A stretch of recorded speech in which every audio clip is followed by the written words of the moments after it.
assalamu alaikum musidɓe daroɓe Diama TV mi salmini on goto kala inde mun den yettore mun den hande kadi en hewtiɗo e Diama TV cité avion cité ensemble wakam pardon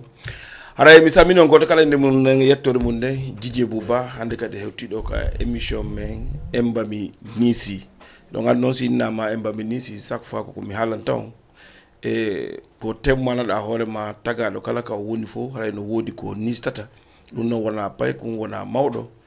kala ko goɗɗo wontiri woday ko jotto ɓernde makko ren dogita e mum taw no woodi ko nisti seeɗa so disant no wawi wonde ko waɗɗa ko moƴƴi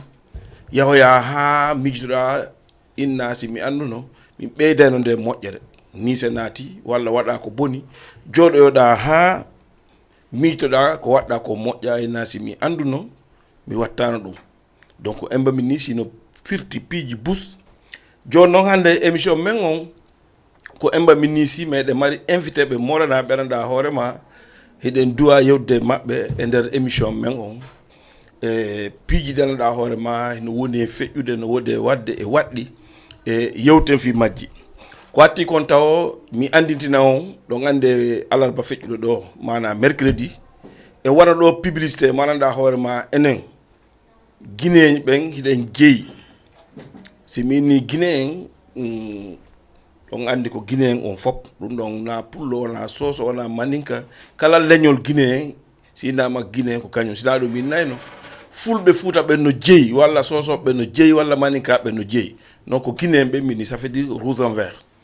voilà joni noon kontu moni arande mon ɗon andi accident ji ɗi no heewi haalaji ɗi no heewi e hoore men accident ji ɗin ko partout mais haalaji ɗin koye hoore men ɗi heewi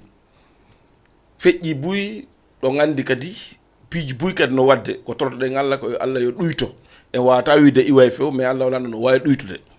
joni noon janggo e dimanche ɗon andi hiɗen haldi en waɗay sadaka e torare ka juma men grande mosquée wonɗo Médina on ɗo haray sadakaji ɗin hino laati torare nde no laati pour honɗum pour koko woni e wadde yo ɗuyto haalaji wonɗi e hoore men ɗin kanji kadi yo ɗi acce par ce que sen waɗari ka lancement message ɗi ananda hoorema kamɓe kadi wonɓe wadde ko wadde kon e ɓe yiyayɗi ha ɓe anda wuyi no metti en ka ɓerɗe ɓe wawata accude kono noon kadi enen wonɓe lance de message men il faut dartoɗen hoore men si minni e darto hoore men no woodi ko wonnoɗen e wadde ha tawa goɗɗo wawata en yawade dartoɗen hoore men est ce que enen en accali konko wonnoɗen wadde fiita goɗɗo yawa en par ce que pour le Fuuta wi wo ko sa yawike hoorema si goɗɗo yawma min no mi ɓooyi wiide leñol mengol ko enen parfois yawitoto hoore men kono ɗum waɗi sa ari e leydi a woni e mayri a janɗe e mayri a jibini e mayri ɗa wawi wiide ko ɗon jeeɗa mais ko neeɓi ha neeɓi wo ko ɓeyta ko d'origine haɗa yana neɗɗo jeeyaɗo ɗum a faami ka par ce que ko a citoyen yo wonɗo ɗon mais si neeɓi si haala ka yalti ɗum ɓenne ko nokkel kaari o jeeya enen noon leñol men ngol no wawi jeeyanade heña mo duuɓi jeɗɗi no wawi arde ɗo tawa ɗo mo duuɓi noga e jeɗɗi o ɓuura mo jeeynade ɗo ça veut dire ko ɗum waɗi mi wawi wiide ko angal respectugol hoore men ngol o yafto e temmon kono noon so miitike moƴƴa kadi o daaray taw on ko mi wooli kon e miijitiɗo o ka nder galle mum o taway seeɗano toon par ce que no woodi sukaɓe yaltoy kaɓe medde ɗo sa inniɓe koɓe pullo Fuuta wiyettoma non min ko nenan e baban woni pullo Fuuta no heewi tew e leñol ngola kadi par ce que mi inni ko Guinéen fof ko leñi ɗi fof ko moni e haalde sa inni ko Guinéen jo yettoma min wonami ɗum ko nene an e baben an woni ɗum joni noon kanko ko wiyata kanko na ɗum o sa landike mo yettore makko ne ko bawi makko yetta konko ɗum o yetta a faami inde makko ne sa daari ha ko inde bappa makko walla inde kaw makko walla inde yaye makko walla inde nene makko totoko walla inde en tout cas dal siɓɓe bawi makko ɓe walla nene makko ɓe ɗum o intira joni ko honɗum ɗum ɗo fof o jaɓirinota ɗum o sali wiide kanko Guinée yaha noon yolodira e maɓɓe ɓe wiiɗa ko ange maɓɓe woni ceydi ɓen ya ha tawa si tawi haaju waɗi si waɗi pan si moƴƴi inde ma woletake jentala moƴƴede si moƴƴi inde ma woletake si boni ɓenna ko kanko Guinéen jo woni ko bonni mais si moƴƴi ɓe wolta inde ma donc pour tami ɗuɗɗin haala kan hiɗe marɗo Mr Abdourahmane Palaga de mari kadi ɗo Mr Barry ko ɓeɗi ɗo woni ko inftuɗen ɗo fii ka yewtere ɓe yañana en seeɗa joni noon mi waɗa feere mi salmina modi Abdourahmane Palaga. Assalamu aleykum. Waleykum salam wa rahmatullahi wa barakatuhu. A'udhu billahi minash shaitani rajim. Bismillahir rahmanir rahim. Haray ko jammi innitiri o télévision to anaɗo Diama TV. DJ Bouba mi salmitike ma, mi salmitike kala wonɗo e radio Diama TV. Ko fierté molanaɗo yo communauté guinéen on fop immin o délégation ara e nder o télévision Diama TV. Sabu hiɗon mari paykun kum puutori e nder Diama TV. Donc miñam men wuuri. Sa nani no wuuri ko DJ Bouba e onon technicien ɓe wonɓe ɓaawa makko ɓen fop. Donc hiɗen tori Allah yo Allah nawru o télé yeeso. Nawra téléji guinéen ji ɗi wono Foli TV, Top TV kadi fof yeeso. En dépassino hande start mo Diama TV faalirte yo yahu hara Foli ko yo fallo. Foli faale yawgol hara Top TV ko yo fallo. Ko kuuɗe fuuta pelleje en lumbino ɗon. Allah dande e fottugol hay mijortoɓe non. Haray alhamdoulillahi rabbil alamina min hewtiɗo e jaam khairan afiyatan. Min weltori sannede nden e jarnede nden. D'accord. Haray mi hatta ɗo d'abord mi hewro téléspectateur Diama TV kala kaɓe wontiri e ley nangue. D'accord. Mi holla ɓe e émission mi Nisi. Awa nangue weeti ka nder émission mi Nisi hande. Voilà, ide marɗo Mousse Barry sengo an ñaamo. Mousse Barry minen ɗon assalamu aleykum. Eɗon e jaam. Wa aleykum salam wa rahmatullahi taala wa barakatuh. Men salmitiki on men jarni on. Donc aɗay kono Palaga holliri noon ko fierté mo walanaɗo woni ko addi men ɗole. Bon tout d'abord mi ɓeyda e weltanade communauté guinéenne wonɓe ɗo ɓen parce que c'est la première fois oɗo woni premier studio télévision guinéenne mo mi naati. Mais quand même comme yiyata ko mbiɗa andi dépassé nos stade amateurisme. C'est le professionnalisme qui règne. Donc haray nous vous encourageons davantage. Merci. Haray informer den ko en goto. D'accord. En jogi toto hunde den comme une chose personnelle. D'accord. Pousseng yaha ɓeyden kadi médiaji ɗin. D'accord. Ɓay médiaji ɗin woni fifo. Ok. Merci beaucoup. Voilà, musidɓe wonɓe ndade Diama TV ko noon tigi woniri ka émission men en mbami Nisi en hirodiri e modi Abdourahmane Palaga en hirodiri e modi monsieur Barry kamɓe kadi ɓe weltike enen kadi e weltanike ɓe par ce que ɓeyni ko oɗo studio woni premier maɓɓe yawgol e nder studio hande monsieur Barry simiɗo lantono biographie monsieur Barry ko ɗum wawɗo lan yewde. Bah, Loura, parce que monsieur Barry ko pay kuntaw. Voilà, donc haray Barry Amadou ko Guinée jo avant tout d'abord. Mais wondo ka leydi Sénégal dode. Beru balde ka Allah okimi kon ni taho. Mi wawi innude ko ɗo mi woni ko ɗo mi feƴƴinide. Gandal ko fandi. Ko mi heɓi kon ko ender ɗo kadi mi heɓi e école sénégalaise ji ɗin et je ne saurais passer sans les remercier. Merci beaucoup. Parce que on tigi naati nder ton hiɓe andi comme guinéen jo j'ai étudié ici avec des extraits guinéens. J'avoue que je ne suis pas sénégalais. Extrait guinéen si mi landanoma extrait que Guinée mi noddata ɓe addanam mi extrait. Mais à vrai dire mi meeɗa yiwde nder ton ségrégation. D'accord. Donc ça, je vais le dire honnêtement. Donc c'est une chose à laquelle je ne pourrais oublier. D'accord. Donc avec Domi Woni, Beru Ngondangandam présentement, donc je suis opérateur économique. Ok. Voilà. Ok. Voilà, Monsieur Barry, on a ni ko be woli kon ko do be njandi, ko do be andi, ko do be jangi. Ko be watta ko fo ko do woni. E nder jande mabbe den kadi ko nder bibbe leydi do be jangidi. Jente moƴƴade. Kono e hoore ko be jangi do ko fop kaydiji ko be lantano kon fof ko gina di teteno di adde do pour be jangid do dum halali be hebi ko be faala kon be wadi ko be faala kon ha hande woni kambe ko be opérateur économique hebe jodi do be golde do kono on nani ko be ni kon kambe ko be guinéembe e min en personne mi do weltanibe parce que be serti e ɓe andanda hoore ma jotto carrément innama min wi ko ɗo min jandi ko ɗo mi andi mais ko mawɓe am ɓe woni guinéen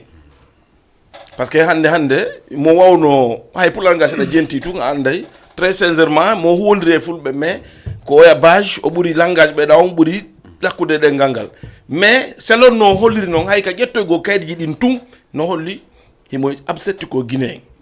est ce que on faami donc telen ɗon hiɗe weltanimo toranɗemo kan kadi e faale makko yo Allah lan ɗon ɓeydanmo ɓeydana enen kadi fof wurana en yer ko joguiɗen waɗa barke mum monsieur Abdourahmane Palaga ko honɗum woni lawol ngol hande ka studio Diama TV. Merci beaucoup DJ Bouba. Oui. DJ Bouba en hamdinoto yetten Allah subhanahu wa ta'ala. Oui. Fow ko no fow fotata. Wallahi. DJ Bouba hande ka wonɗen ɗo en ñamata ka wonɗo wo wonɗo en yadata e wonɗo wo wonɗo ko seeditiɗa e hoore Mr Bari kon ɗo joni ko ɗum woni daƴƴal ko yaadi nimmi e monsieur Bari na hande carrément ado mi natude ɗo mi yewtima piiji buy ko ɓanti nder ga kon jungo makko no ley kono innima ko hande goo o yaltiti o yaltittata n'importe où haray ko nene ko addi men ɗo ko mission wonɗo très noble e inde communauté guinéenne on fop caméra on si communauté guinéenne yewtama fimum haray en hombi 4 régions naturelles ji ɗin fop woni Haute Guinée, Basse Guinée, Guinée forestière ha hewti ka nder suudu men ha hewti ka nder coordination men Fouta Djalon ɗum ko nder moyenne Guinée. Alhamdoulillahi Rabbil Alamina, ambassadeur de la République de Guinée au Sénégal, ardiɗo men on ka dawla. Himo tawa e ndu muradu ndu wondu nene ko addi men ɗo. D'accord. Ɗum ko ɗum woni honɗum. Ko ka leydi ndi wonɗen ɗo. Allah dandu hande DJ Bouba. Ko waɗi ko kaani e meɗen e nder ndi leydi. Kono ndi leydi windino livre e nder livre d'or kuuɗe labaɗe hakkunde men e maɓɓe hanki nun e hecci hanki nun ado hande hewtude gila ka awwalu gila ka mawɓe men ɓen ɗum ɗon labanoma si tawi noon aduna yehi ha en hewti ka 21e siècle ɗo mondialisation naati seytaneru ndu weɓitike un peu partout jikkuji hesuɗi yalti e yalta kadi e kundule ɓe andanɗa hoorema wona ndimaɓe kundule ɓe andanɗa hoorema e nder Sénégal ɗo hara ko imminoɓe hara subaka juulama kono wo porto ina mieux vaut prévenir que guérir accident ji ɗin heewi ƴiƴam buy hibbike kala ko heeɓi e leydi ndin ɗo heɓay en Allah yo taw hara ko moƴƴere moko baɓɓen haldi yo jooɗo jippina kaamilu waɗa duwawuji torano fureji ɗin barmuɓe waali ka labtani toranoɓe no ɓe ɓantora toro Allah sifanin albalawuji hara wattali haysi waɗay waɗa kala waɗa ka wonki wo ala e ko watti ɗon kadi enomi yewtirma noon en darnike ɗi lebbi ɗo fof imminoɓe hara subaka juulanoma e leydi sénégalais ɓen ino arde bugo en konngudi moddina c'est à dire leñol men ngol e koyen handa e muɗum kono alhamdoulillahi rabbil alamina pay kun ala moko ba yadatako alhamdoulillahi rabbil alamina ndo tawno kadi ko moɓa baka woni en mara yeeso men ko mokko baaɓe marɗen ɓe hendu feƴƴaynu naɓorta ko sénégalais wiyata ko ɓe nanta tal tum ɓe na heeli ɓe jooɗi ɓe observe ɓe heɗi ɓe taski ɓe yurniti ɓe darndi ɓe tawi haanuɓe wowlude ha memminaɓe taƴƴinaɓe jikirwol ma ƴettinaɓe micro yewta tawi ɓen umali oddali kono ɓe daari ɓe tawi hewti kaɓe hajo par ce que baba ɓe nguure ɓe hajo ɓe immi ɓe haɓɓi paɗe maɓɓe ɗen ɓe yehi ɓe yiide ndimaɓe leydi ndin ɗo leydi ndin fof no andi ko collectivité libo woni ndimaɓe leydi ndin tawi ɓen kadi hinno mari anniyeji waɗugol sadakaji ɗi fureji e albalawuji none ma albalaw ko woni artude e nder ndi leydi par ce que en yeggitata radiallahu anhu neɓali Cheikh Ahmadou Tidiane innayno saƴƴiten leydi Sénégal ƴiƴan ɗan hibbaygoy ɗan fuɗɗike hibbude ka leydi sénégal seytaneji wonduɗe hendu no iwrude telen sara no ardude sénégal ɗum neɓali ko cheikh ahmadou tidiane yewtayno ɗum aɗa ɓe feƴƴinde ko ɗum fof woni arde ni donc allah waɗi hande kadi halda fotta ñalande nden ɗum ko janggo le 29 au niveau de la grande mosquée ɓay mawɓe collectivité le bon yewtama hari kamɓe tigi ɓe marno anniye on kono kala ko yahata e juulirɗe ko yahata e alqur'ana e fi duwaw si mawɓe men makko baɓe men ɓen enen Fouta si ɓe naadi konngol e muɗum kamɓe koɓe nangu wono woɓe accitay ɓeynayi ɗon men iwtiri ɓaawa mon donc hande mawɓe men ɓen e woni ko initie mouradu ndum collectivité lebon wallintini ko falano wadde kon iwtiri e ɓaawo mawɓe men ɓen mawɓe men ɓen hande ko guinéenɓe ɓen fap makko baɓe guinéen ɓen fap donc haray ko ɗum woni ko co-organisation entre communauté guinéen on e collectivité lebbo on ɗum ɗon fof noon no woodi ka taña par ce que en heeɓi ko nder leydi ɗo ko leñol hay goto heɓali Dj Bouba ɗum ɗon a yewtunanen haala Dj Bouba ko haala marka haqiqa est ce que wonde na enen yawiti hoore men si woɓɓe yawi en a wowli gonga Bouba sa heeɓi ko goto heɓali a tambitake sa feggike janggo ko hombo feggimma ko min feggini hoore ɗan feggini hoorema carrément en naadu jawdi ko naare ɓen ala e nadde ɗo en naadu jawdi ka investisseur chinois e japonais naadali ɗo kono ko enen jonna 13e penc 13e penc no mari signification lanɗo leydi ndin suusata wadde hay fus décision ƴettatake na assemblée hay nokku hara collectivité lebu on penciji ɗi yewtidaka joni noon ko ɗon woni daƴƴere nde hay lanɗo leydi ndun e ndimaɓe leydi ndin fof ko ha ɗon accanta hay famille religieux ji ɗin fof koye nder ɗin penci ɗon feŋi ƴara ɓeyna ɓe o killeñol men ngol 13e penc en tout cas ɗum ɗon no teddi wallahi ha joni hiɗa wolinanen ha Allah hiɗen hibba gonɗi émission ma on ko ɓaymi Nisi en nisay ɗum ɗon ko honɗum woni ko niseten e nder 13e penc kon ko Allah artirano hakkillaji e fondoji labaɗi ma fiino faamiren 13e penc on tambitoɗen nde jonnanoɗen ka sina ara en feƴƴino ɗo hande wallahi pullo Fouta ma guinéyenjo kala ko sénégalaisjo ma africain jo waɗuma e nder leydi sénégal ɗo yo an guinéen jo pullo ma sénégalais jo ma guinéen jo ya ar réplica e ko sénégalais jo waɗuma ka leydi ɗo o rewayno e premier pension o rewa e deuxiéme mum o rewa e troisiéme mum ha e 12e mum si an ara mi sikki an ndeɗa hewta en 13e pension a tawa e solution ɗa ara solution heɓinoke Ebola feƴƴiɗo contre solution Ebola on rewno ko lebu ɓen e mawɓe men ɓen jooɗino ɗo sises ɗum ko yeeso amen waɗi lebu ɓen fof waɗi puutoji pullo Fouta mawɓe men ɓen fof waɗi bakbakaji lebuji ɗin lebu ɓen dari inni ɓe toŋaɓe hirsu nanugol ɓiɗɗo sénégalais jo yo fewtutu mokobajo guinéen inna mo Diallo Ebola ɓay hari ko ɗum ɓe innayno ba Ebola piira yerak ɗo e debbo wonnoɗo yeeyude ha fureji ɗiɗi heeƴi gila leññande ɗum waɗa wowla ha hande goɗɗo nanti goɗɗo sénégalais no wowla ay goto nantani kono sa acciti ko joguiɗa ko mawɗo goɗɗo naɓay goɗɗo go naɓay bien sûr awa nouvelle génération on Dj Bari yoɓe andu médiaji ɗin ko wonɗen e wadde ɗo kon na fi en mara golle na haala no yewtirten wonɗen e wadde ko jihadi wonɗen e wadde goɓɓe noon no konti ɗum ko puyne no konti ɗum ko zéro ko ɗum woni ɓe ala e accompagnude ɗi émission ji ɗi médiaji gonɗen e wadde monsieur Bari ko non ko sensibilisation mo wattaten kadi monsieur Bari o hewtina ɗum e ñokkondoɓe makko opérateur économique ɓe ɓen ɓe anda hande rôle mo médiaji ɗi woni e journée on ko rôle dowaɗo tambitede carrément wona sodugol ma monsieur Abdrahmane hiɗa andi ɓe opérateur économique hiɓe wawi wiide hiɓe wawi wallude hiɓe wawi fallude ɓe yaafo noon e temmo wallugol ngol ko si ɓe yi jeune jo comme wono wuuri no investir mbuuɗi makko ɗin ɗo ni no laaɓanma oɗo simo jogui no ɓuuri ɗum ɗo ko ɓuuri ɗum ɗo kadi o waɗayno est ce que a faami so waɗi ɗum ɗo no nafi fe on ɗo fop hina guinéen to ɗum ɗo nafi joni noon ballal maɓɓe on ko yigol ɗum ɗo tun anda kum pay kun tun captira mo ari waɗanam blanco ko waɗɗa ɗo ko on tigi waɗa bilan ha gayna oyna o bilan mo waɗɗa ɗo mi wawma jonde o ɓetta ɗum ɗo golla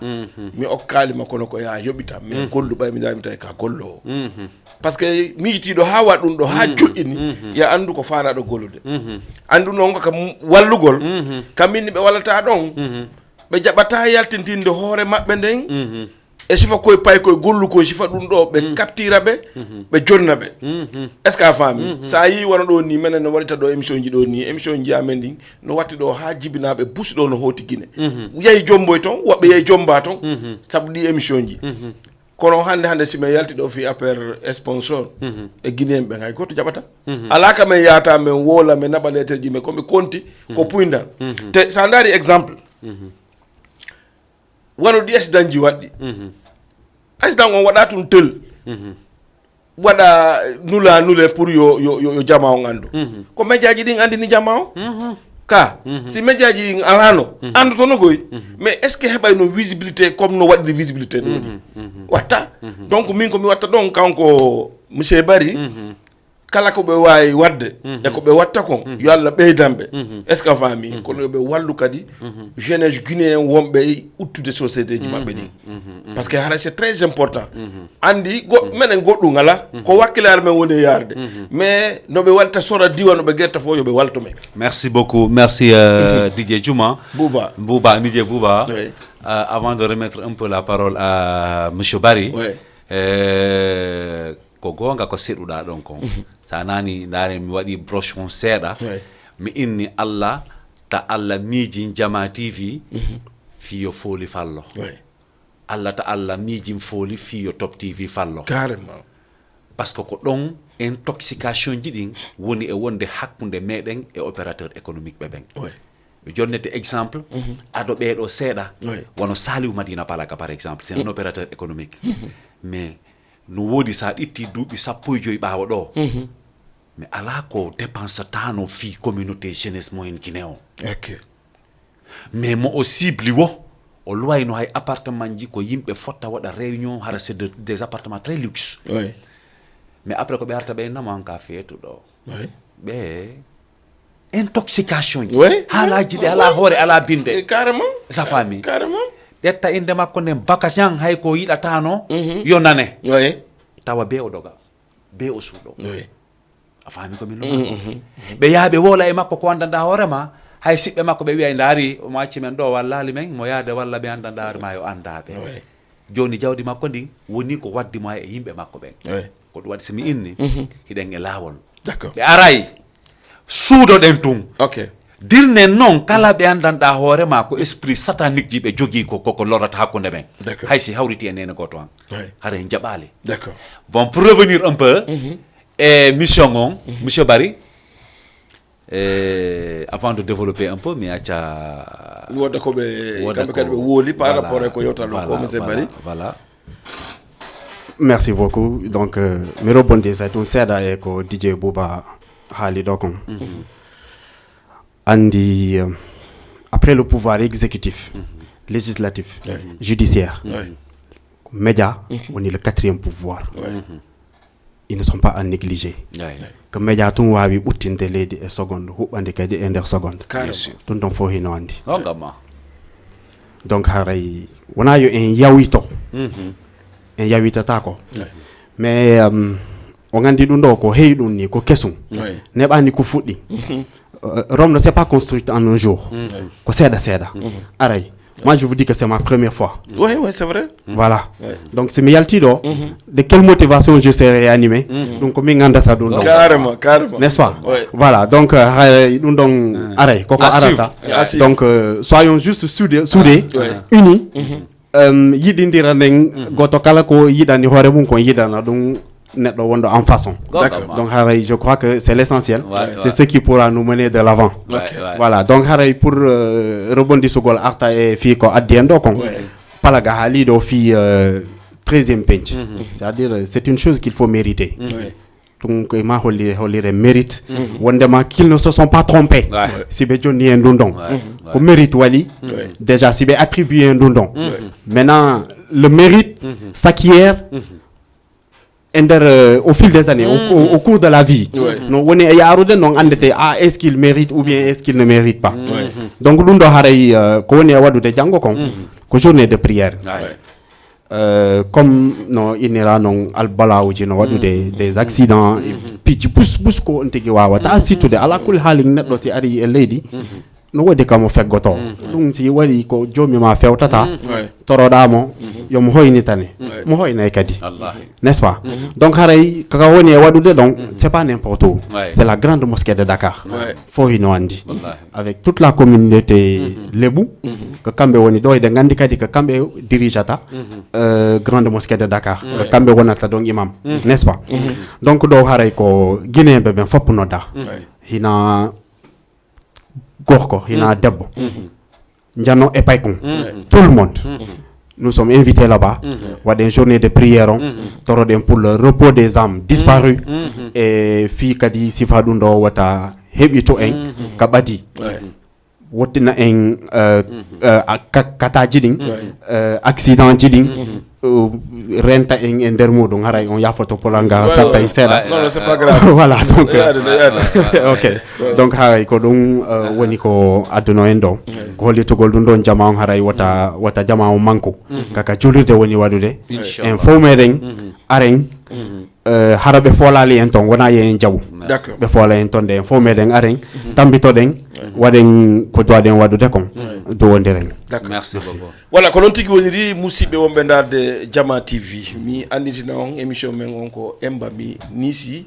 e invité men on modi Abdourahmane Palaga et monsieur Barry opérateur économique e on nani mo be mabɓe ko yewti kon e te sere wonnen ɗo kon ɗen duwa wakkilade mum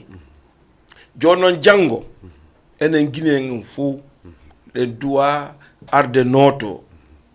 wattoɗen noon ko wi en pullo kon eɗo gandi noon pullo si wiyama ko pullo no wodi ko représente pullo si tumbodirama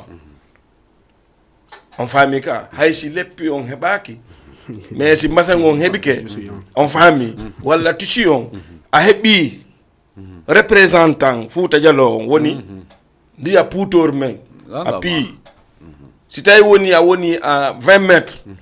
walla 100 mètres hayni ɗo ma o innay o ko pullo ni wattoɗen no wawruɗen wattorade noon no labbiraɗen noon aren notoɗen taweɗen duwa on e juulugol ngol torano feƴƴimɓe ɓen comme no worira noon joni noon monsieur Abdourahmane Palaga heure on ko à partir de heure hombo woni argol notongol ko heure hombo e prière on watta ɗuma on fof hara ha goto tardu ta ɗumano ko heure hombo ala fiction. Merci beaucoup DJ Bouba. Qu'à partir de 9h, toute la communauté guinéenne, il y a nota à partir de 9h. Il y a un art. On y a un émission Barry comme mari importance. 13e pension, on a chance qu'on mérite. Andi comme mari problème hande ko génération mengo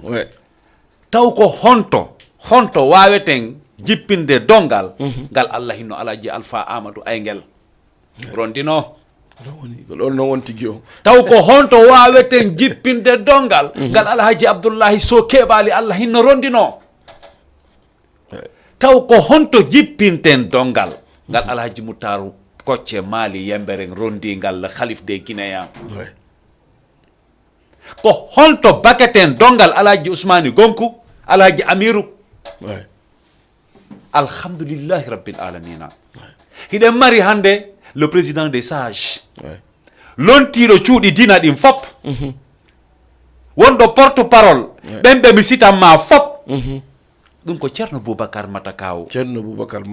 danejo mo ɓawlali ɓernde ñaari tali ngayuri baba folayndi ndi folatake yalayndi yesso wallahi siccata haɓata jamma e ñalorma awa musidɓe guinéen hino waado ngon ko honto waɗeten hande monsieur le président de la moyenne Guinée monsieur Bari Souleymane commissaire Ouais. ɓe nayi ko payko lanɗo kon puutori ndi siccata haɓata bimbe kekiɗe hino remude no wa'ude e nder gesa communauté guinéenne sanna jarna le président de la Haute Guinée Elhaj Amara Fofana ngayori baba Ouais. yaray ndi yesso weltano le président de la Basse-Côte Alaji Jaruga Fofana Merci beaucoup. dimbayndi saare wonɗo womo saare mum dimbatake Ouais. jarna le président de la forêt monsieur Nicolas suka mo juuɗe mum laaɓi yaaday ɗo e kala ko Guinée yaadata e muɗum kono alhamdulillah rabbil alamina wo laamu état ko ɗum woni ko hikkina yeeso Wallahi. ɓe ɗetti ɗum ɗon fof ɓe ñoggi ɓe ɗetti ɗum ɗon fof ɓe taññi Ouais. ɓe waɗi ko wiyete conseil des guinéens fiyo ɓen ɗon fof unité mo wonɗen e yewtude on Ouais. fiyo unité on ɓurto wonde hakkunde moyenne Guinée e Haute Guinée e basse Guinée e Guinée forestière e collectif des cadres e fédération des femmes ko ɗum addi conseil des guinéens Ok. Allah waɗi kadi musidɗo meɗen monsieur Ahmadou Wuri Calere ardi ɗum tigi Ok. nga yori noon marɗo constance monsieur Wuri Calere Ouais. plus de 30 ans président de la jeunesse aussi caali o haɓali Ok. sannen jarnen le chargé aussi de l'organisation et de la mobilisation du conseil des Guinéens Ouais. ɗum ko monsieur Thiam Malal Mari Bantingel kanko kadi Ouais. o maƴa tun o hewti ɗon ko étape ji ɓe rewi ɓe sa'odira Ouais. ɓe jippidira ɓe wakkodira ha Allah waɗi hande ɓe fewndi ka ɓe fewndi ɗo Ouais. haray ko sannugol ɓen ɗon fof weltanoɓe jarna ɓe Ouais. mais nouvelle génération on mi andintina ɓe si a andintinali kotoma a andanali kotoma a tettinali landoma on a sikki an ɓay dole no woodi gandal no woodi feere no woodi ko anni hiɗa habba ɗo e duuɓi seeɗa ɓe fittirta kadi wa bale wa kaydiri wonta sera Wallahi poy. siɗa faala teddungal janngo a teddinday fewndiɓe hande ɓen siɗa faala nananede janngo an yo suka mi woni e yewtude ka wontirɗa wo e Guinée en jo teddinɓe ɓe wonɗa yiide yeeso ma ɗo hay sa yiɗaɓe Seede nakkupugol ma seede ko wolɗa kon pulal ngal nanɗa ɗangal ka bale ɓe balay mawɓe goo wiyanno wo fayɓe ɗiɗo si tummodiri ko holno sendirta kamɓe ɗiɗo ko holno ɓe neyra ko sa nuliɓe walla sa daariɓe womo bappa mum ney on emo soro mum ney on hara ko ɓe nene goto baba goto goy oya ko bappa makko neymo oya ko soro makko neymo wo sa noddiɓe ɗa nulde ɓe anday ɗon ko hombo soro mum ney e ko hombo bappa mum ney gonga selluka gonga selluka ça veut dire pulal nga wolɗa ka balayage ɗo tigille a faami ka hakkil mo bappa mum ney on e hakkil mo soro mum ney on wona gotum Wallahi. kuuɗe ɗen kadi na goote tigille awa si tawi woni paykum ɓattota ko mawɗo pour yo andu secret mawɗo no metti fi mettay fii et puis diƴe bo waddugol ma émission ko fotiri parce que il a woni une personne cultivée merci monsieur Bari yewtu haala nanen ko sénégalais wiyata suppa danan si tawno wona a suppa danan émission o welatano boy merci mais a toɗɗo yita ton par ce que wowlu ko andandaro ma o innuma ko ɗo o jangde oui ko ɗo o jangi carrément kono ko kaydi Guinée o jogii voilà simo faala extrait ko to noddata o ara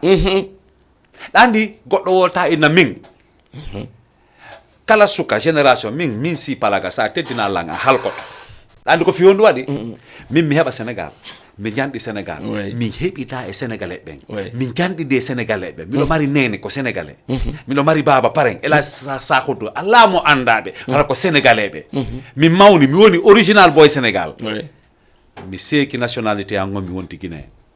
sénégalais ɓe jalen lan oui ɓeyno daari o ɓi huɗa ɗo koyne heɓiɗa janɗiɗi ɗo joni o indina o sénégalais ko Guinée en jo ɓe jalanmi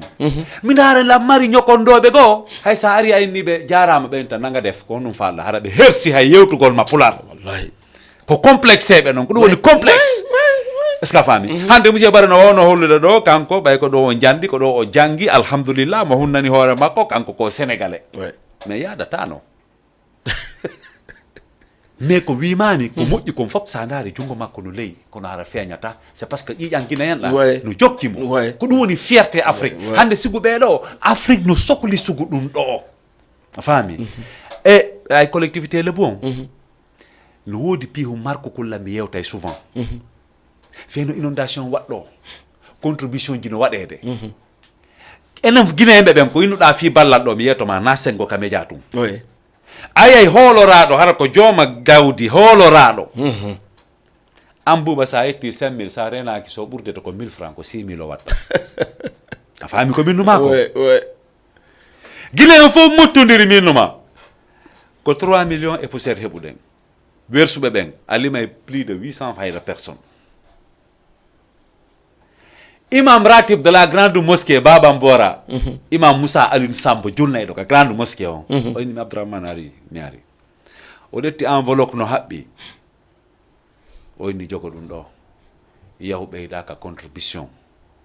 min ok imam o noddi imam Abdallah Diène o noddinmi o innimi he taw wolu indande min ko honno min naɓirta ɗi mbuuɗi mi wolali inde mon wo yaw inna ko ɓiɗɗo guinéenjo participe ɗum ɗo Allahu Akbar ɗi lima tay ko 1 million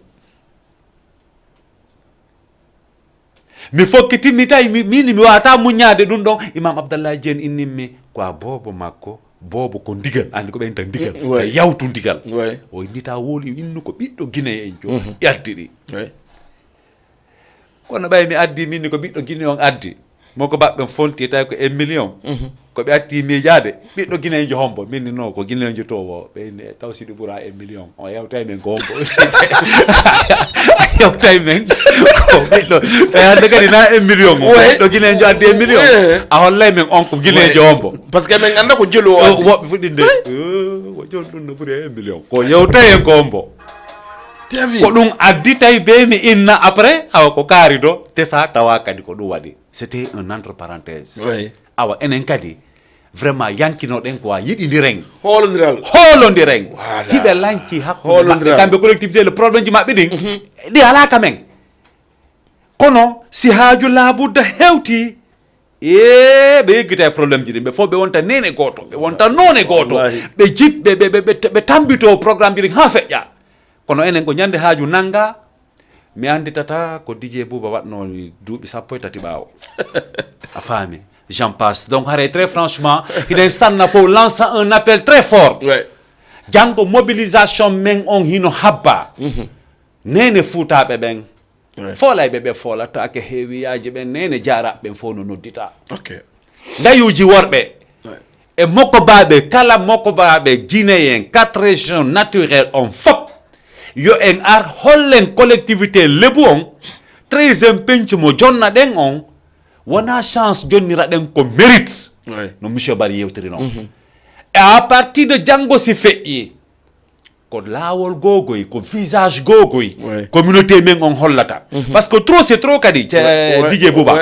a wawata yidde yoɓe arɓe wallitoma ɗo ka Jama TV Top TV no faala ɗum Foli no faala ɗum e woɓɓe nder communauté no faala ɗum innen en changeata no wonɗen e yaaru non wawata wonde il faut changer wawata wonde ko ñoli kon il faut hibboye hande kadi wallahi a guɓe e ñeele ɗen fof sendidire seede ko wolɗa ɗo ko andi nane a torike ɗo wiɗa wotta Jama TV jooɗoro fi yo ɓuuru Fol TV walla Fol TV jooɗo pour yo ɓuuru Top TV ko wolɗa ɗum mi antu ɗon automatiquement traitement Ceerno Bari iɗa jije Ceerno Bari ko goɗɗo kadi e nder jijeɓe ɓe e nder Dakar miɗo waɗa émission ɗo min e jijejo goɗɗo go kadi o noddi ɗo participer haala ha men wawi wasa min mettodira e seeɗa mais ko tant que ko garan jijeɓe tu wonno yewde min yayoti kadi ha men famodiri o korisilan mi korisimo min korisidiri mais hari o jonata o nottalan individuel hakkunde amen vraiment haɗo nottala mi nottama min kadi mais depuis kadi ɗum feƴƴuno wallahi Ceerno Bari noddaylam tigila e ɗe balɗe mi jooɗike ko yata 2 mois ɗo mi waɗal ɗo émission o déplace aki o aɗo daarimi de o andi kon no waɗi mais o noddaylam Bouba ko honɗum waɗi mi yalmaka écran mi daara heure ji maɗi fof mi yiyata hay redivision kon no waɗi après mi explique animo est ce que fami donc c'est de ko wolda ko andi si tay woni mo nodde lan la nodde mo la nodde Fall TV mais de nodde de hakunda men c'est kay fu on ta hakunda men wallahi a fami ka kono si mi jodi ke Jama TV mi jodori lam buri Top TV mi jodori lam buri Fall TV est-ce que be yé problème ngaro yam be suramu jamais est-ce que mimi sura e problème mabbe non wata wonde donc buri moɓɓude kon ko ye yiɗidir ɓakkena mino ha hakke e temji ɗin mais mi sikki leñi ɗin fof ko ɓuri añodirde ko enen pulɓe ɓen par ce que hande sa noddiran ɗo e entreprise mam walla ka wonɗa e golde haɗa yiɗanimi par ce que min mi ala golde si mi yahi en woni 2 mois 3 mois 4 mois hande kadi koyngal angal ko fi hettugol place ka wonɗa ɗon diye buba acca hakke mi kupalima oui se naati ɗon e waalay ɗo ko hay sa udditi bitiki ɗo si Allah jaɓi aɗa tillangolle lewru oui min kadi adna ngon si mi udditali bitiki haray o welani ko ɗum woni halaka donc joni noon par temo o wata ko fi kubugol rek oy monsieur Bari bon min je crois que konko inno ɗon ɗon leƴƴi ɗin fof hara ke enen ɓuri añodirde bon min wona no mi yiri andi qui aime bien châtie bien andi koko wonɗa nder ton kon waɗi si tagoma hara ko moƴƴi kon fou ko ɓurata donc du coup tarji ko woodi kon yiyata nder ton kon woni a yiyata ɗum e leƴƴi heddidi ɗin par ce que a taskotako ɗum andi min mari noon o pay kon miñirawo ndeysan équipe nationale Guinée joue Coupe d'Afrique 2006 et puis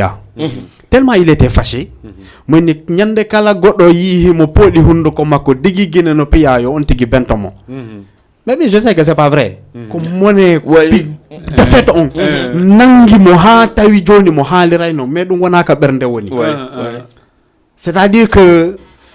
tellement que himo fala yo taw ko Guinée wontata yeso yey hammo haali dum don mi nangirani mo ngol kongol parce que je sais que c'est pas vrai donc en añindira woni ko woni que yidude tawde ka enen folata dow kon tawata fayda andi avantage ko fayda ko marda ko andarata dum ko mankirda ko ndarata donc kaka lajirden ton burata yiwde ka folirden ton fo là ben là c'est dépassé y a pas de souci on fait mais que objectif mo visuda ka foketoda ton ko ton foketoda donc lenteur ko marda e nder mum hewtoygol ton kon ko on lenteur don wonda e yiwde to ko dum wadi si hang innuda ara hiden añindiri nder ton mais comme no jolfo ben haalita non xulo amul ñaka waxtaan rek am mais ida di bari konko do widi kon sen continuer dum don gasata mais min no miiri en non comme no way wondara en añindirana ko faale on a woni ndabde dum kono min en personne lan wadi condamné neddo bakado ha gayna o eto bakudo mo no yanira o continuera fi kanko no immonira DJ Buba acci wakke andi don juuta andi ko fiyon o innima kaka leñol sénégalais o jandi ko wuruda konka communauté do min mi wuri don o wural dum a faami ko minuma ko donc on wawata faltondirde ha do bien sûr himo yiide goddum go ka leñol sénégalais kankadi mo yiide dum don kadi bon dum don kadi c'est pas normal hakkunde mabbe wirtindirde hakkunde mabbe be wadde piijugo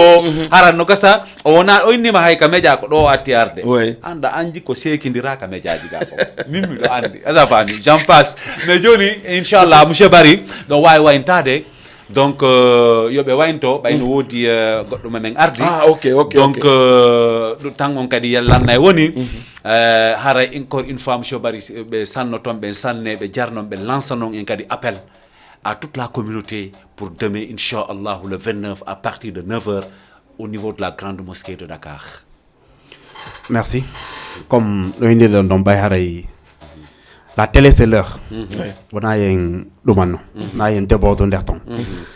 Mais je ne vais pas lister. Je passe mon bonjour à toute la communauté guinéenne et sénégalaise à la fois.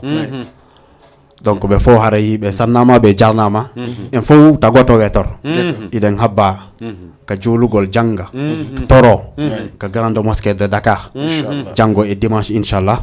donc haray en fottay ton inchallah aro be ben fo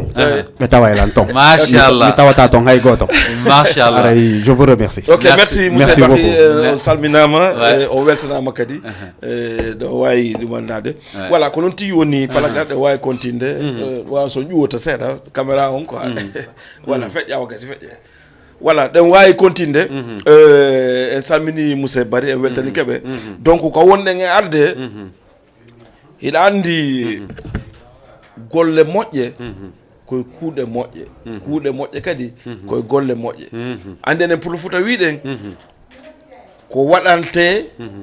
ko fii yo fille ko fillante ko fii waɗi joni noon ko watte kon si wolete yo tawara ko moƴƴi ko fillete kon o tawara ko moƴƴi fillana est ce que a faami goɗɗo taw jokku waɗugol tun ko tawata kanko ko welimo kon harana ko nafata ɓe wondi ɓen tigile anda wawi wadde hunde hara no weluma carrément mais tawa nafata ɓe wonduɗa ɓen est ce que on faami voilà hara nafata ɓe wonduɗa ɓen tigile donc ɗon haray ala chance tigile sa yiltitike ko watta kon fino wele a yeƴƴitike ɓe wonɗa ɓawa ɓe gandari a tawi kamɓe nafataɓe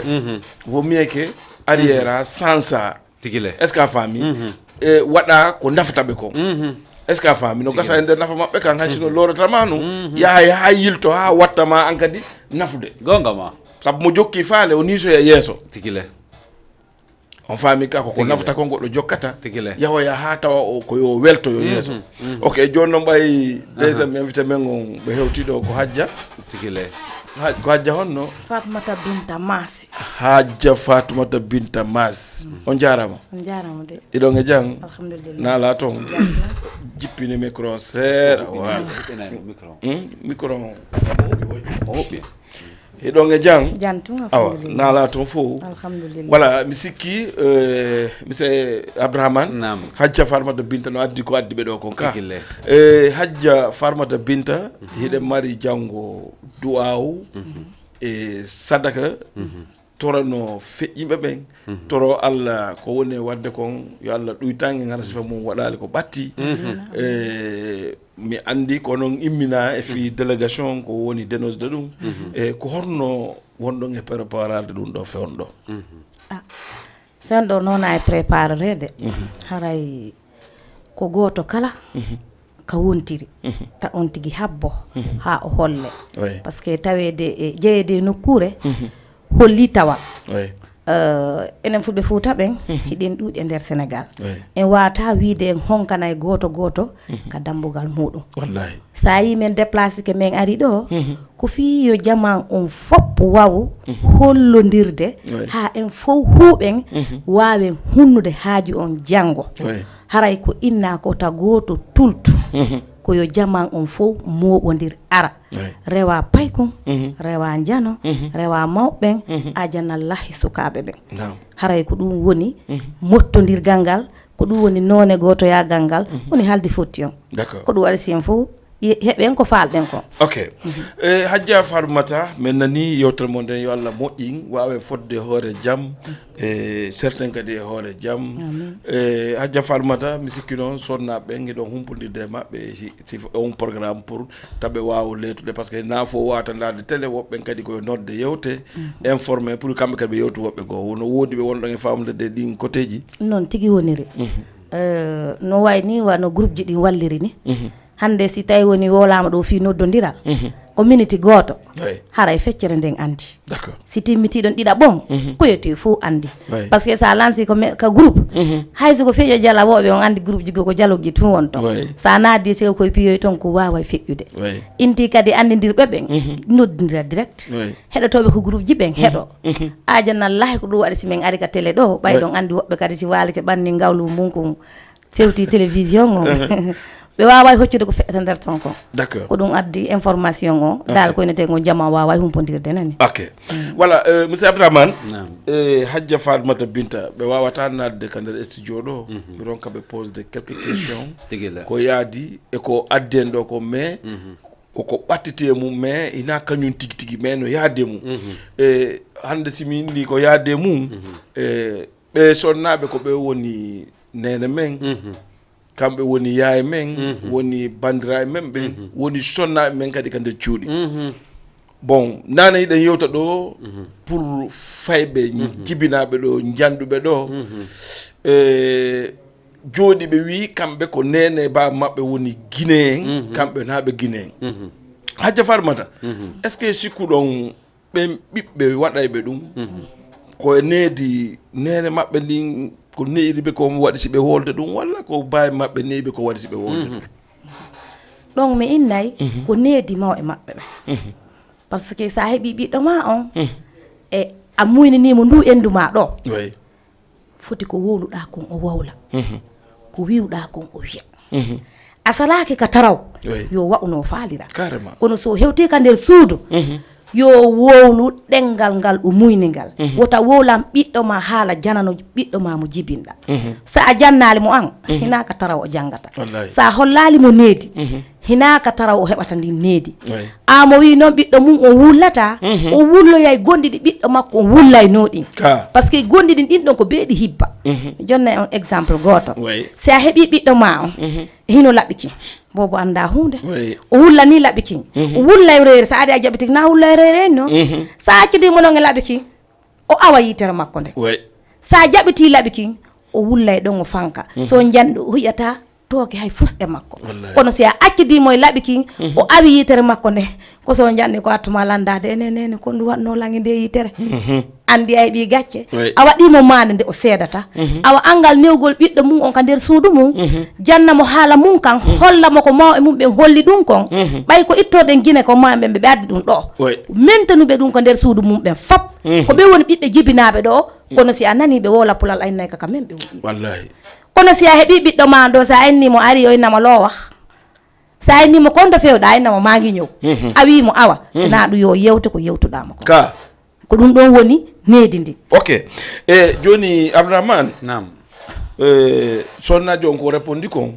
no répondi mais no woodi question goto kadi mo milantomo e on fâche mais ko ɗiɗi andi ɓiɗɗo on ko nene baba woni ko jibinimo tigila baba ko dawowo yaha golle ko nene woni ka nder galle tigila hande haala on bobo jibinaɗo sika wonali haala pullo Fuuta ka woni haala sénégalejo wolof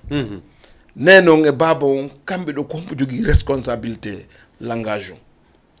Hadja Binta ɗon ko nenejo ka par ce que ko nenejo on ñallidata e ɓiɗɗon presque bobo si woni bobo ɗo e baba makko o fondude makko guite haray ko sayi o wawi yaade o wawi wolude baba yaltira e jemma natira e jemma ɓiɗɗo ɗanora e jemma finiri wosay wiide andi on e baba mum ko temps en temps ɓe yidata responsable fayɓe ɓen ko minen nene ɓen jogui ko minen duwa wallitade ko minen duwa hollude hay hakkude mon e boboɓe ɓen si minen nene ɓe men naati hakkude mon e maɓɓe on nafitortaɓe kono si min moƴƴini bamma ni mi wuuli tun ko moƴƴi modi onon e bobo on waɗay ni ko wakkili ɗon wo noon ko itti ɗon dépense ko waɗan ɗon faɓɓe wo si minen nenejo mi lombike hakkude mon ɓiɗɗo mon on tun cortamo gonga wi wowlan jungo bota ko hande goo mi heeɓi invité jo sonnajo pullo Fuuta guinéen jo jaɓanno lam wolande ko wolanimi ɗo ko ila marno jiyo goto momi janduno radio komo masigoy si mi woli ɗo ndema ko tawi ɗon andimo imo inni Hawa Bari ko Dakar ton hoɗi mbawi makko feƴƴini ɗo Allah fewne yafoɓe fewon ɗo ko radio RMD o watta journaliste yagal kun jiwum kadi ko ɗo jibina o janɗi mais pulanga o wotangal e mo innima ko ɗo jibina janda e nayo o way ko kanko tun woraninmi comme no oɗo woraninmi no bon jama on yo jaɓu wona babaɓe woni wadde ha ɓiɓɓe ɓe ronka haalde haala men ka vraiment gonga wi wowla yoɓe jaɓu ɗum sonnaɓe yo jaɓu ko kamɓe woni wadde haɗi ɓiɓɓe maɓɓe wawa respecte langage men o babajo ko wawi ko sa wi mo dépense lanni oyne hino kaari nawni o inna hinnaɓe mo hôpital kaye lanni e hino coggu kaye wallahi fourniture ari e hino fourniture baba jogo ka hortalol tum wallahi ko nene jon andi ko honɗum woni marchude ka nder suudu ça veut dire gorko ko représentant e galle mais galle ɗen ko jeyɗe ko debbo saabu debbo on kala ko moƴƴinari ka nder galle wawata moƴƴude imo woɗɗo konngol no woodi ganjo goɗɗo goo momi wolta ende mum ka ɓeygure makko no wori ɗo ni kanko o liggoto normal o jonna ɓeygu makko dépense normal fop no timmi mais chaque jour hunduko makko kanko debbo on ko wondema bamon hay fof so jonnatalam kala ko yiɗo la waɗa ɗo ko min yeehi ha waddimo e ɓeygure makko nde seede ko wooli ko donc haray ko totoɗen ɓe yoɓe wakkilo ɓe anda ko kamɓe watta ha ɓiɓɓe maɓɓe respecta bamum gorko moƴƴo ɓuura ettowo dépense jonna ɓeygu mum inna dépense si lanni yeetulan e no woodi woɗɓe goo ɓe jaɓata par ce que ko ɗum waɗi ɓe évitay yo debbo woni hakkude maɓɓe e ɓiɓɓe ɓen exemple siɗen sutti e suumaye si yehi ha suumaye sutike lannugol worɓe gon ton ɓe jaɓata ƴettude mbuuɗi ko sotte ko fay ɓen sodante ko ɓe jonna nene maɓɓe mais ko nene maɓɓe kadi ɓe jonta hono noon ɓe jonnirta ɓe yaha e golle ɓe jippo law uniquement pour tawgol ɓe fof ɓe fini ɓe jooɗi ɓe nodda ɓe hon ɗum falda oɗo inna ko bingo palnon e doloku oɗo inna ko ɗum ɗo e ɗum ɗo ko jel jarta oɗo inna 10 000 oɗo inna 15 000 oɗo inna 20 000 simo jogui mbuɗɗi no timmi mo be o jonnay ɗum ko duwa kon so jonniɓe ha ɓe jaaɓi ha ɓe paari o inna mi andi mi jonni on ko holti tongo ɓe nayyi o inna wa jonnay noon nene mo sodno woɓɓe ko noon waɗita par ce que ko ɗum waɗi ko si aroyi janggo nene ɗon jooɗi ke inni min kala ko wattu ɗon komi sonnayma ɓay ɓiɓɓe ɓen tigui darto inna non minen ko baba jonnayno men baba jonno yo sotoy est ce que on faami mais ko ɓuuri moƴƴude kon ko nantodirgol e ɓeygu mum nantodirgol ɓeygu mum noon ko yo nanane nananamo kankadi o holla ɓiɓɓe ɓen ko an woni baba maɓɓe est ce que on faami donc haray miɗo weltanimo vraiment kaw joguiɗo wo taw accitu a faami parce que goɗɗo koye nante yo ndaaro ka o yahata ko fi andintingol mo sina ɗum jooma guite yettake yo ndaaro ka yahata mais noon haqqi andintinamo ɗa wawi yawgol hakkille yaha goɗɗum ngo ronkandade ka yahata ɗon tawa ɗon piiji goɗɗi ko wawma gañude haray tigui tigui e weltanike ɓe mi landoɓe heure o janggo ko à partir de heure hombo wiɗo en solnaɓe yoɓe ar yerɓe holtuɗon ɓe à partir de heure hombo sonnaɓe men wiɓe janggo e 8 heures yo taw hara menen sonnaɓe men tumbodiri carrément par ce que ko menen woni fi ko hebbinta deeɗi jama on par ce que a wata noddugol goɗɗo awa hollalimo hunde albarka no ɓaddi hunduko kono kama ɗo ka joni noon ko ɗum abiyema sonnaɓe watto janggo koko rawni walla kon ɗum dal e couleur ɓe duwa wattade pour argol ɓay ko sadaka e juulugo du o ɗon ko coñci yettiɗi men landi vraiment ɓawli rawni yo taw tun hara modi si daarike tawa hino labba ka ala hottanagol on tigui ko on tigui daarɗon ɓay tuginnama ko fi Allah ko fi diina ɓay tummodir ko fi diina yonti daari ko hande dinne mum ko waɗa ko ɓuure labbede ko d' accord voilà musidɓe wonɓe darde Diama TV enen e Dj Bouba émission embami Nisi aray Hadja Binta ko émission an ɗo ko embami Nisi o wiyete monsieur Abdourahmane émission on ko embami Nisi mi wiyete embami Nisi noon enen ɗo fof ala ko en nisa par ce que eɗa jooɗo miitoɗa tun par exemple heure mo duwan ɗon arde on hewtali hoota joni vraiment mais Nisi ko men yahan ɗon lawko a faami gañatama de trop mais toujours haɗa tuusama ka nder ɓerde donc haray ko ɗum waɗi si mi migiti ha mi inni émission on embami Nisi no won noon niise goɗɗe goo kadi tawaɗa ko gañade ma ha ñande mayɗa par ce que si a yi ha woni Nisi tun ko ya andi koko iwata est ce que a faami koko iwata woni Nisi joni noon haray jama on koyoɓe evitu waɗugol ko tata ɓe jooɗoto ɓe inna ɓe Nisi fimu a faami mi yiya ɗo kuu ko bonanayma tawalan wawi bonnude mi bonnara mi mijitaki est ce que si mi bonni yeyi ha feƴƴi mi jotta ko mi mijito ministre ko mi bonnani si waɗay donc mi jooɗo mi mijito taw si mi waɗa est ce que on faami donc ɗum waɗi si min jama yoɓe évitu waɗugol piiji goɗɗi go tawa si ɓe jooɗoyke ɓe nistay est ce que on faami donc haray mode abrahama sino woodi ko ɓeetto ɓeette langan tammen on o waɗi kuule émission on kadi o weeli en tout cas mi nettalen sengo an mais sino woodi ko ɓeette hatta ɓeeden o hawe waynade machallah dj bare dj bouba ko weltanagol ma toro allah émission e mbamini si on yo allah ƴawnumo ka weeyo nangue weeta e makko saayi be saayi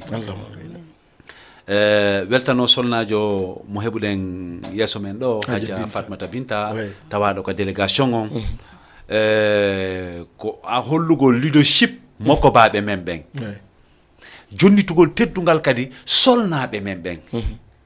woni tawi délégation wawatano ko formede ara solnajo ala nder ton carrément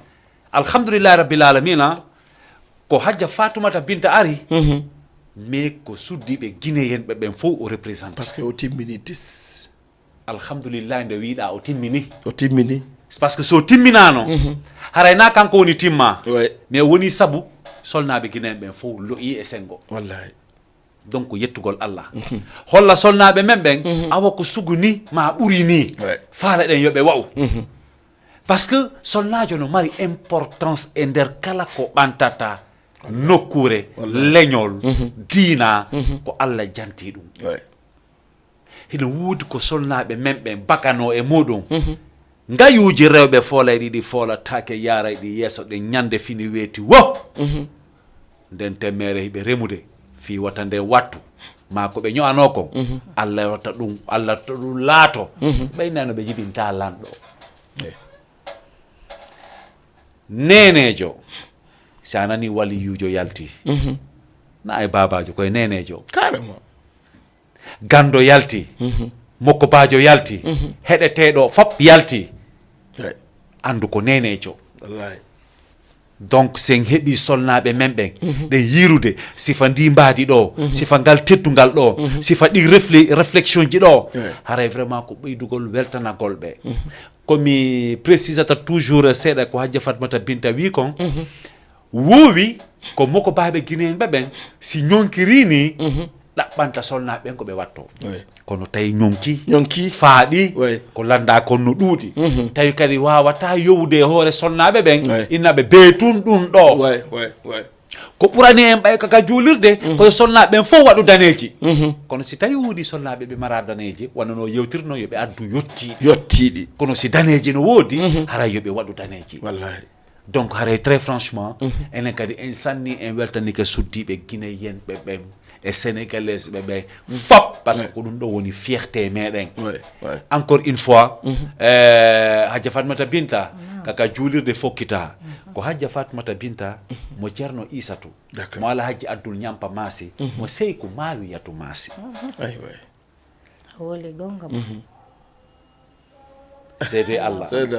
si seyku mawiyatu maasi tantirawo makko jooɗi ke plateau no fokkita ka juulirde hara miɗen faala ya ñuncano men wono sénégalais ɓe ñuncorto si ɓe fokkiti ka cheikh ahmadou bamba serigne touba ñuncanoɗa men wono sénégalais ɓe ñuncorto noon waɗira zikarji mun ɗin si ɓe fokkiti ka mam cheikh al islam maka mam cheikh ahmadoul tidiane haray fatmata binta maasi ñuncano en ɗon ka nder sifodiren ka nder honno embami nisi avec dj bouba e nder diama tv ɓaynangue wettiɗo hande on gamma wona haala ndeysan hara monsieur si palaga nam ɓen nayi nuru malandu koye hoore malande fuɗata on gamma hara miɗo tori jaman on nam yoɓe junnu miijo e kala yewtere nde ɓe ƴetti yewtugol ɓe andita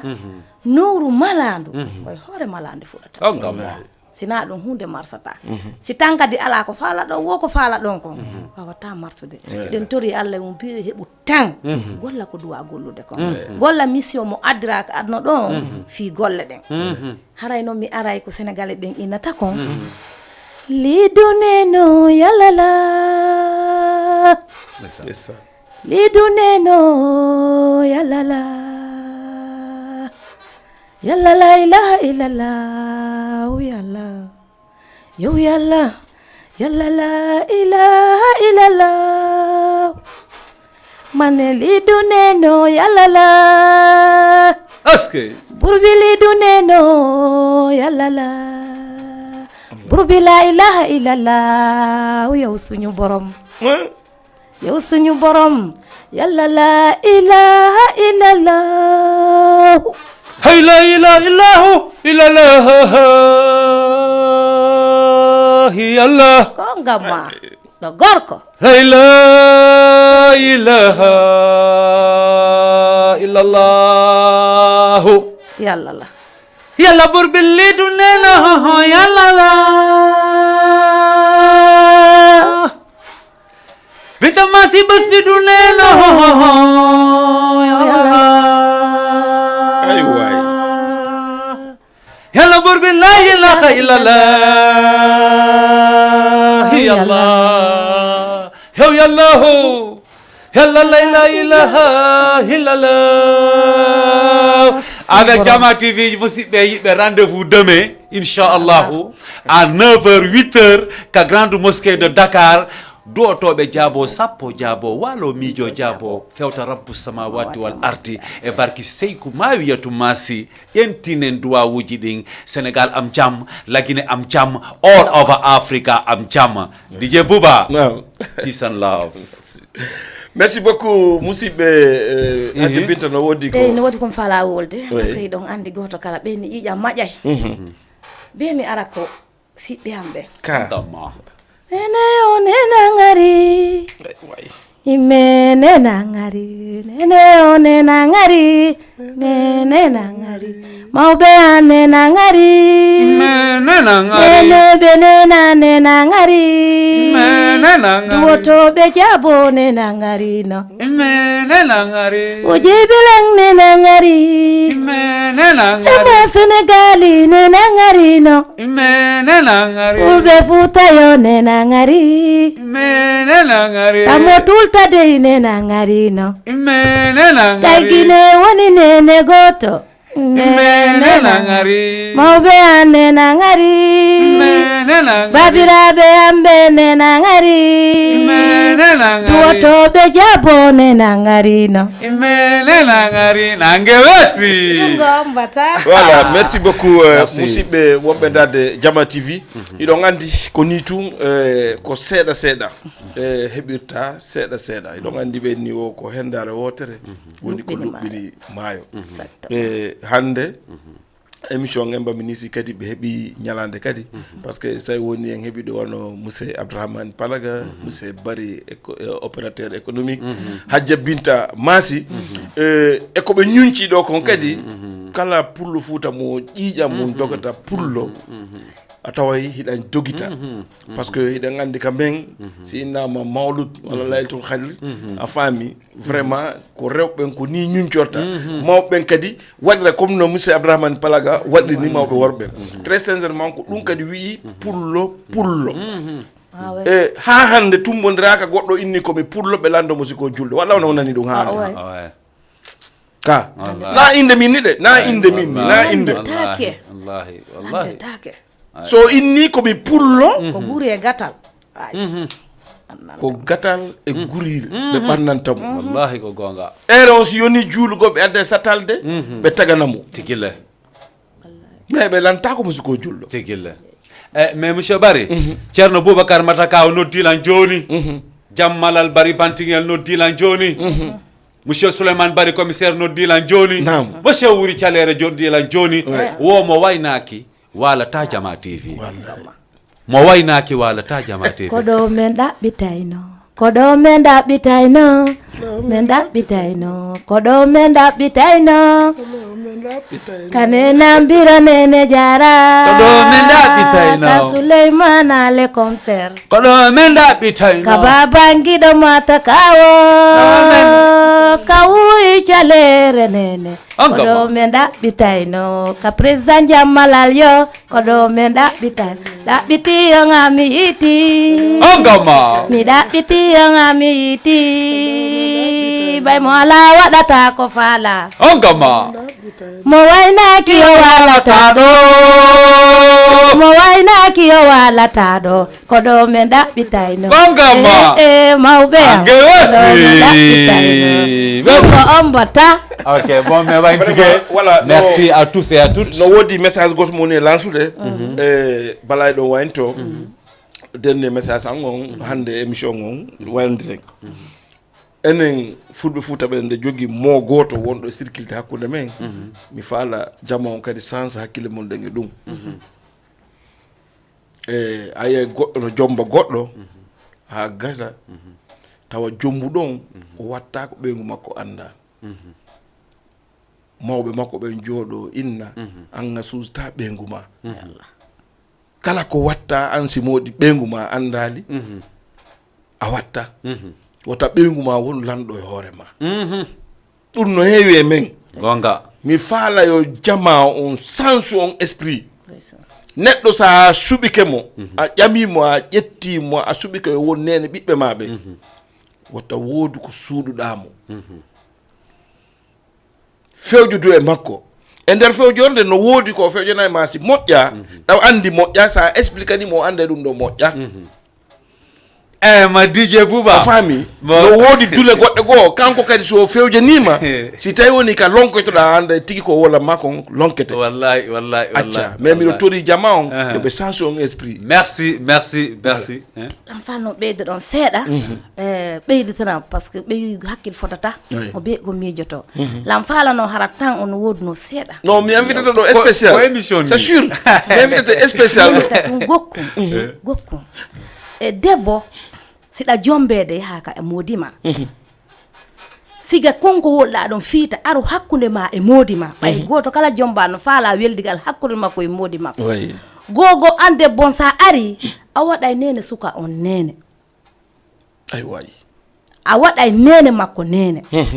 parce que hande sa ari a bambi nene sagata on haysi modima no singidi kono go seeda kono mo ka tumbo newrema kono ne woni fi bobo wallahi ko modi ma seyti no sinene makko ni hey ko an ko mi diya yida nan ko seyti na ma waccay wallahi kono sa ari a jettal nene sagata on bambudabe a wadi ba côté toujours be ko metti be parce que nene sagata no nyakini mi gitire da biddo ma lebbi jeenay firto da mo bamba mo duubi tati wala duubi joy baawdo hay ne a biddo ma ha on janda nawni ko an helika hubi kan haawna sagata alla okora mo jawdi e sa fami o yaw jetto a debbo goto addam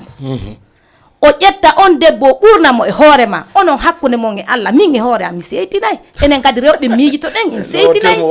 tem hulɓiniɗo donc mi hattay ɗon mi ñoɓɓe awa min kadi mi ñoɓita e gokkum min noon on temɗo min ukkodiray go e on temɗon non boy DJ Bouba min ko mi yewtay ma eyyi yewta sukaɓe moƴƴa heɗo ɗon mi si palaga debbe ya nangue weeti wona debbo jombete wona juuɓe ɓen jombete ko esiraɓe jombete sa jombi debbo a faayay jombu nene debbo ah bon way ni kan mi aranima ha ɗon si a faala siwi toon en fusay ñande noon men ukkodirta ɗon on émission ɗon noon taw ukkidirani makko de ɗo binta ɗo hajja binta émission men on gasi tege hondu inchallah préparé si mi yalti mi ƴette numéro ji mon ɗi mi invita yara spécial ko fi ɗum ɗon watte non namin e makko par ce que si min heƴata émission o fi ɗon mi ko face en face watte face en face en tatono parce que nangue wetti kamin nisi voilà musidɓe wonɓe darde Diama TV mi salmini on goto kala inde munden yettore munden ko wonno emi ande invité men ko monsieur Abdourahmane Palaga monsieur Barry opérateur économique kañuma e hajja Fatoumata Binta Masi émission men ko ha ɗo yeyi enge lawol go kanta moi enge mercredi à partir de 21h30 ha e 22h30 invité men on karmo ko Winda Diabo kañuma e Boy Bari haray ko ɓe woni invité men ɓen inchallah mercredi merci beaucoup bye bye ciao ciao merci machallah